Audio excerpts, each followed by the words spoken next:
You had said in another video, you just mentioned with somebody, I think it was an anthropologist you were talking to or something, where you said, I have a lot of one-on-one conversations, and pretty, half of them with women and men.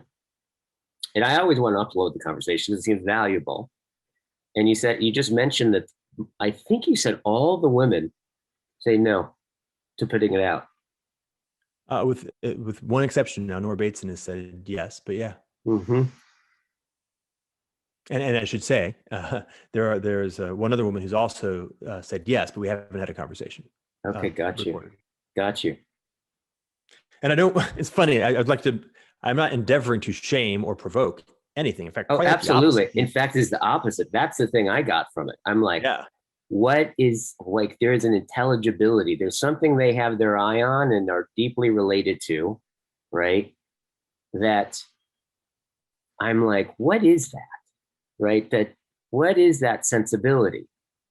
And I feel somehow that lurking, something about like whatever that relationship to the way in which that I haven't played in that territory yet, it's present in some way, right? Mm-hmm.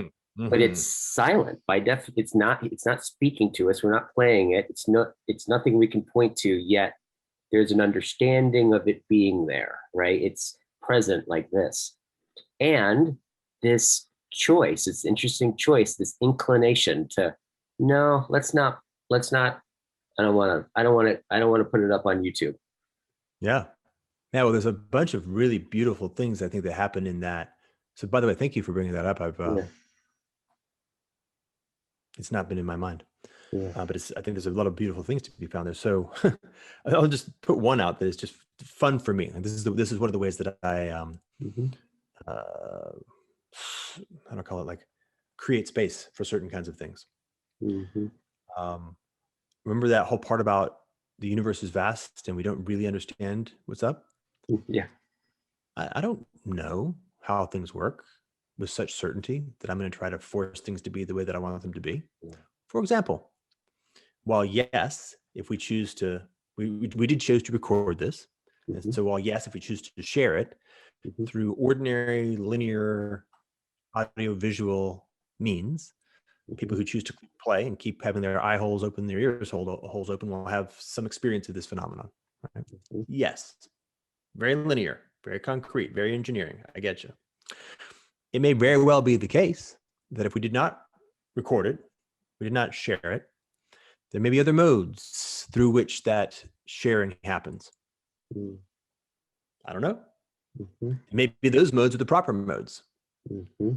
Happen in a more sacred relationship of deep, deep care for the things that are too subtle to be conveyed in photons and tone of voice, mangled by TCP/IP packets. Mm-hmm. Is in fact perfectly the artful relationship to what is being shared in that moment. Yeah. And by God, yes, I would not tread upon that for anything. So my orientation to it is, listen to your discernment. Listen to the aspect of yourself that you trust most to make the most meaningful choices. And if it says, don't record this, or if it says record it and don't share it, the answer is yes. Mm-hmm. Because in that mystery, we don't know. That's one story, right? That's one way of looking at it. Yeah. Which makes it very easy for me to just say, yes, like I'm there to make space. I don't have any agenda. Right. Well, I have an agenda. My agenda is very explicit. I'm here to try to do what I can to support the sacred relationship with the sacred embodying itself in the world, or something like that, or war with entropy, if you like that turn of phrase. Another story, which I think is quite nice, is to say, look, there's something that just cannot help but happen when you have at least a little bit of a background awareness of the notion that somebody might be watching, right? It's pretty simple. Right? Imagine you're making love with your wife, and then you suddenly have the idea in your head that somebody's peeping Tom is watching through the window. Completely different.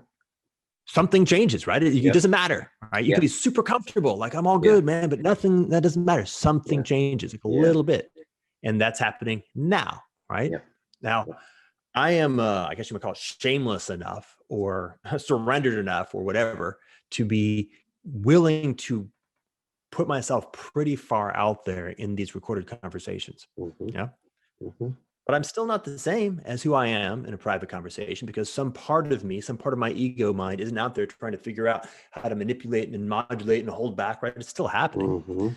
And it's happening, right? It leaves a trace. It creates a ripple. It creates an effect.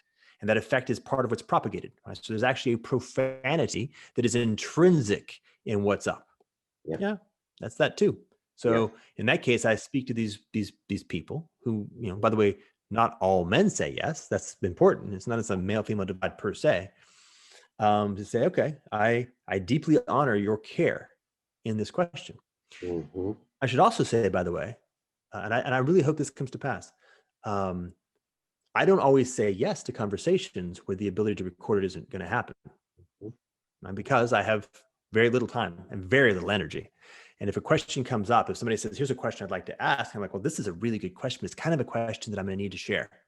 Because if I'm going to put the time and energy into figuring out how to articulate it in language, it needs to be shared.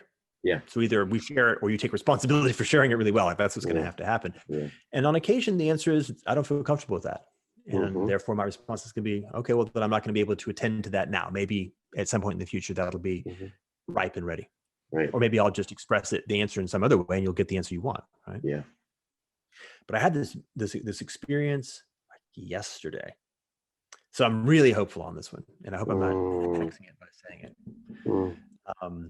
A person who I believe is a woman, a young woman in, her name indicates that she's not of my particular ethnicity, but I don't actually know which one, maybe Dutch, German, or maybe even further afield. It's kind of an interesting name. And I'm pretty sure it's also a woman, but I'm not quite sure. Asked some questions. I said, those are great questions, but these are questions of that sort. Sorry, I need to record it. And she said, not comfortable with that. I said, okay. And she reached out to me after this conversation I just recently uploaded yesterday or 2 days ago. Conversation with Brandon Hayes.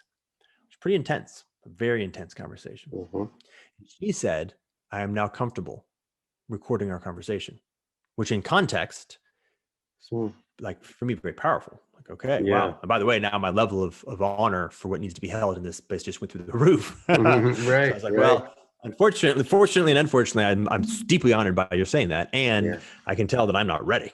So I'm going to need to go to some more breathing and deep, drinking of and healing so that I can actually come with the level of integrity necessary to hold what I hope can show up in the conversation. Right.